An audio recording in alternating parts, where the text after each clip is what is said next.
Hey, what's going on, guys? You clicked on this video to learn a little bit about astrophotography. Well, I'm going to be teaching you guys these 6 things that I really recommend you guys have when you are going to take some astro photos. So the first thing I want to talk about is either a wide angle lens or a telephoto lens that would be more zoomed in.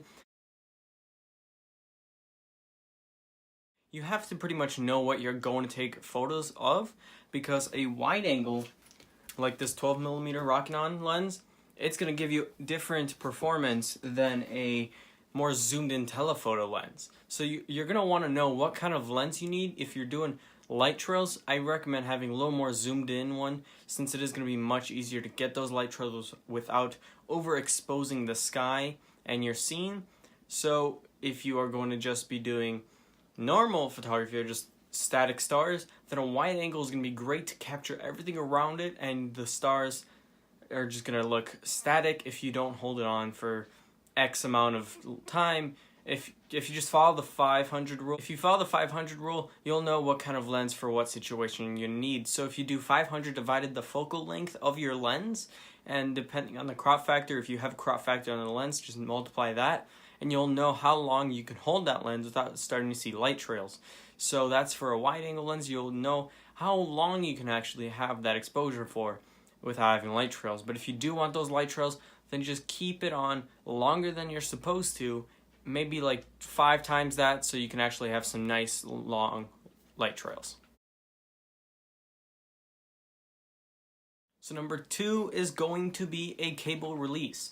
Now these are programmable, and I'll get yourself one that's programmable. I know there's some that are much cheaper and they aren't programmable, they're just a shutter. So if you get the ones that are programmable, you can actually control the settings and what's going to happen depending on the scene that you're in. It's great if you get those. They're a little more on the pricier side than just a shutter release, but I'll have another video actually explaining how to use one of those and everything that you need to know about those to make sure that you are doing the right things with that little pricey shutter release button that has programmable settings. Now the third thing is backing up the photos from your SD card onto a laptop, if you bring your laptop with you, or if you have a storage device that automatically reads the SD card and stores it on your on a hard drive or something. Just make sure to back up your photos as fast as possible. I'd recommend to have a laptop. That is the easiest way to already have it in your drive, and it's the safest way, in my opinion. Alright, next. Number 4 is having a good sturdy tripod. You're going to be shooting for like 30 seconds for exposures, so you're not going to hold it. You're not going to hold your camera steady for 30 seconds. Get a tripod, make sure that it's weighted down if it has to be.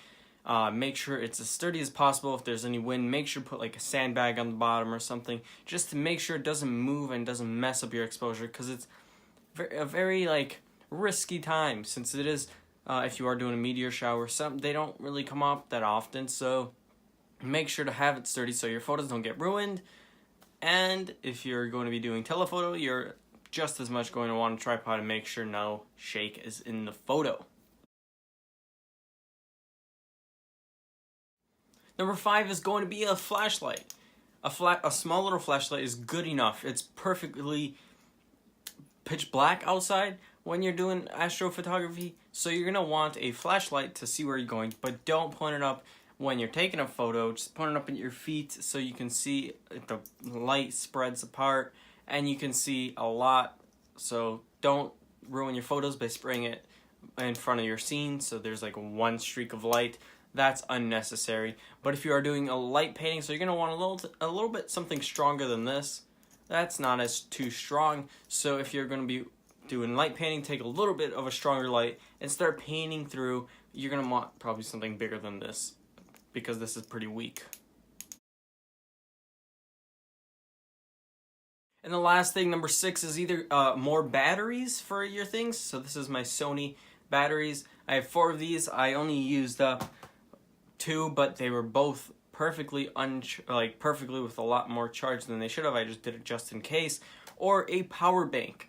If you're gonna be sitting there for 4, 3, 6 hours, you're gonna want a power bank to maybe charge your phone if you're gonna be using your phone, or if you only have 1 or 2 batteries and you are going to be shooting non-stop for like 6 hours and your battery runs out for your camera, you might want to start charging those batteries up with a battery bank or something to be able to sustain the battery life of your camera. So if you can get an extension cord to like your car or something, that's great. Just make sure to have enough juice so you don't just stare at the stars for 6 hours bored out of your mind. Alright, so I hope you guys enjoyed this video. I hope you guys learned a little bit about these 6 things that will actually help you with astrophotography. Just make sure that if you are going to take astrophotography, make sure to plan it well. You do not want cloudy skies. You want to be clear. You don't want the moon in there too much.